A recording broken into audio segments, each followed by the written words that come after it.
Hey YouTube, Steven the Salon Guy here, and in today's video we're going to be talking about how to become a leader in your salon. Now this video is in partnership with Salon Iris, which I'm always suggesting that you check them out if you're looking for salon software or something to help manage your salon.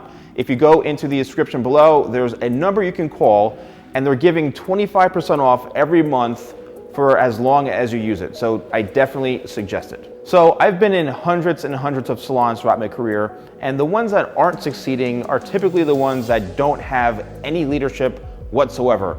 Typically the staff is just doing their own thing. There's no management, there's no organization in the salon. The owner has a very difficult time managing the staff. Now, talking about staff, you want to make sure your staff is very respectful to you as the owner and as the leader. Okay, they're gonna probably want to joke around a lot, maybe play pranks on you. You have no idea. But you want to make sure that your staff is following a structure that follows your leadership. If you are an owner and you're unsure of how to get these leadership skills or characteristics, there's a few things that you need to know and understand. Leadership comes from experience. If you are trying to implement things in your salon that you've never seen or you've never actually even done yourself, well, it's going to be a little bit more difficult. So my suggestion would be find some role models, whether they're in the industry or they're not in the industry. Read some books, watch a lot of videos, find some mentors, and see how they have become leaders. And then you can implement that into your staff and into your salon.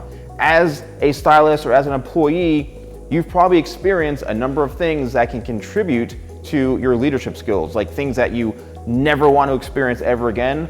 Well, think about your staff, because maybe your staff doesn't want to experience those things too. Also, leadership comes down to being understanding, being a great communicator, and finding the problems that are causing things in your salon that could potentially be dangerous for your salon. So in wrapping this video up, let's just do a recap of some important things that you guys need to do when it comes to leadership. So one, lead by example. Be a role model for your staff. Sit down with your staff and engage with them and share with them the good things and also the bad things. And also give them opportunities to solve their own problems and to pick themselves back up. And lastly, just find role models and take your own initiative so that you can become a better leader. So thank you guys so much for watching. Don't forget to follow Salon Iris on social media, and we'll see you guys very soon.